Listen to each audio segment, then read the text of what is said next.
The following information will be about hospitals. Our hospitals in the Western world can be turned into murderous prison camps. This happens beyond the knowledge of the majority of the people and even the minority. And it is a topic that remains generally unspoken of. It is not spoken of at all. So I like to address this point here. When you go to the hospital and they want to keep you silent for some reasons, they can basically force you on a psychiatrist.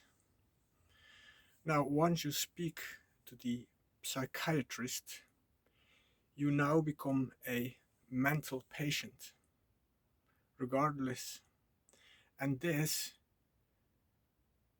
cannot be defended because psychiatrists are allowed to make secret notes. So you cannot say anything because you cannot know what is written in there about you.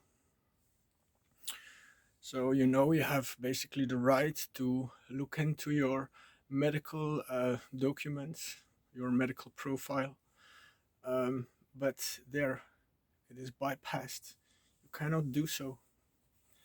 So then under ethical, quote, ethical and quote, being a danger to yourself and others, they can keep you in the hospital without you being willing this.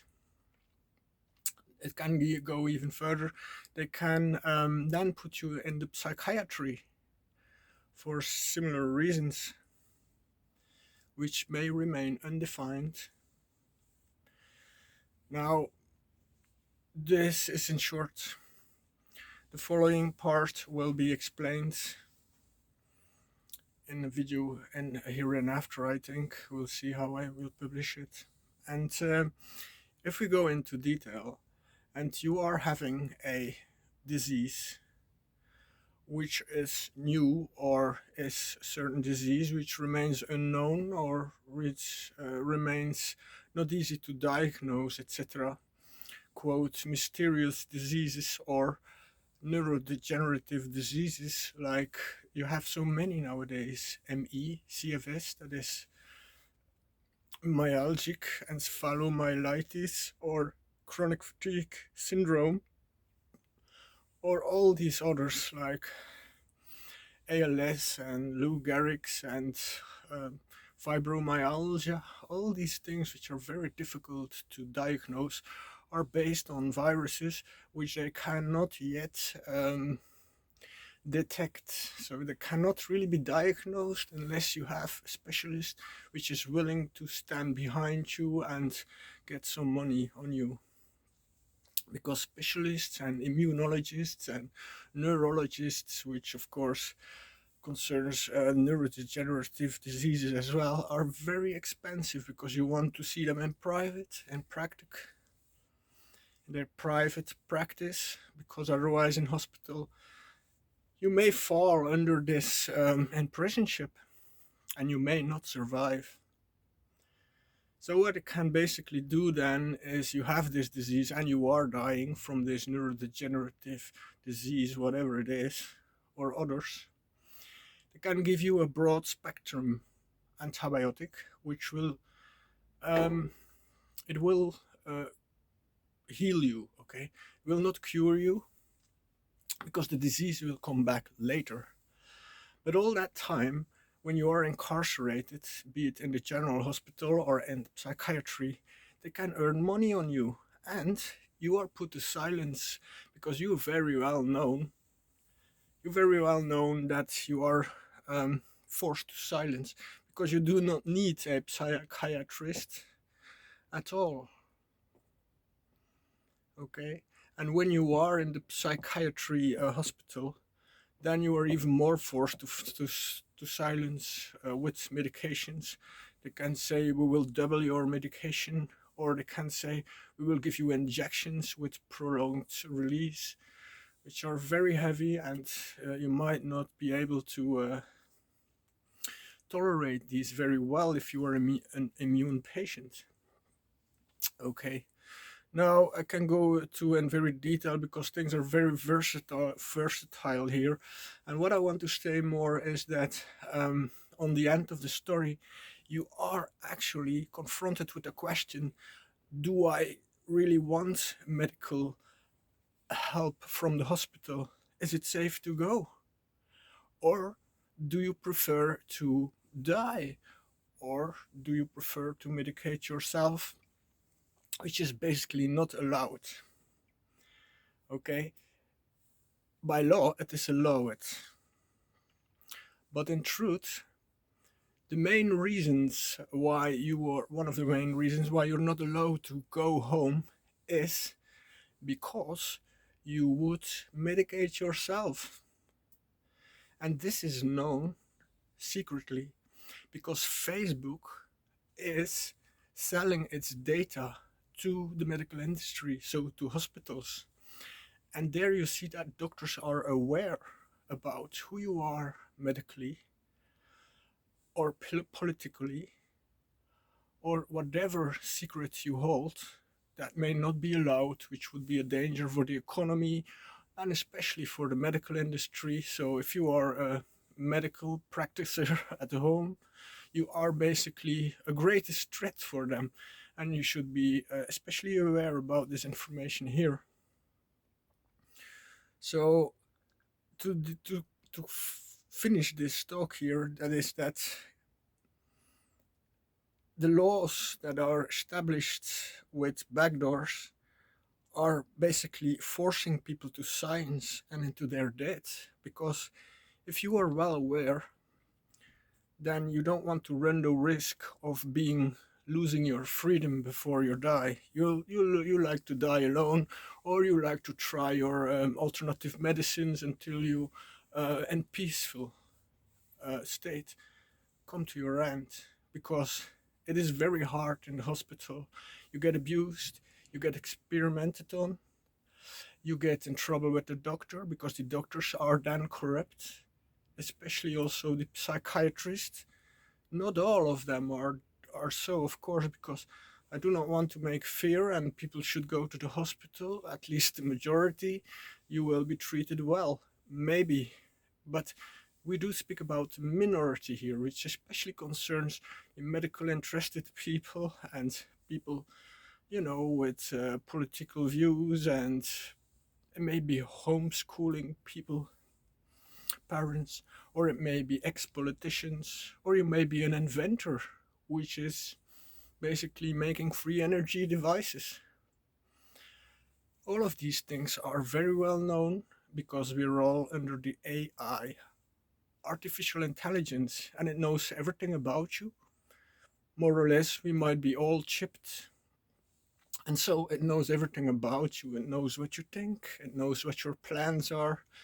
It knows your profile better, probably, than you are. And it can also predict it.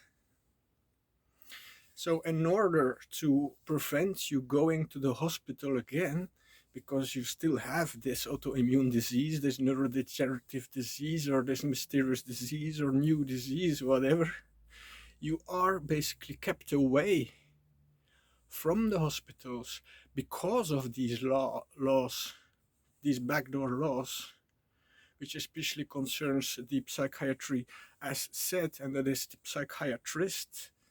These guys do the dirty work, and they're not all the same, but psychiatrists who work in the general hospital should be especially careful for.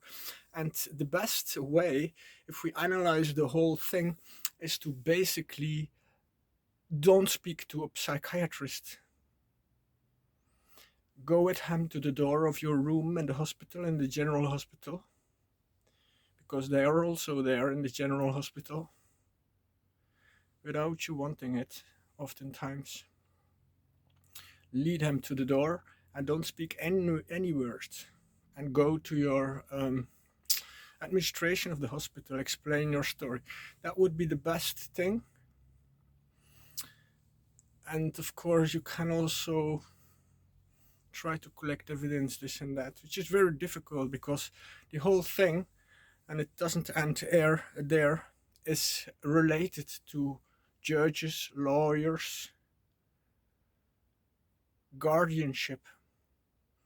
There are new social services which are mobile social services, and these are allowed to, with pen and paper, go into your home and write everything down you do and what you have done and what you have, what you possess, because these guardians own your money. You get a very few dollars or euros every week. And then if you buy something, if you can afford it, it is basically known because you have to ask money to the guardian. So you can no longer afford natural medicine, or you can no longer um, go for alternative therapies, okay, or not so easy. So you are basically maybe under a guardianship of goods, your possessions. You also have a medical guardianship. That's even worse. So you cannot really, what I want to say, um, a guardianship of goods. So yeah, you are robbed of the possibility to survive. Okay. So then you're also put into psychiatry, and when your term is over, like a few months, they drop you on the street because they may also confiscate your home.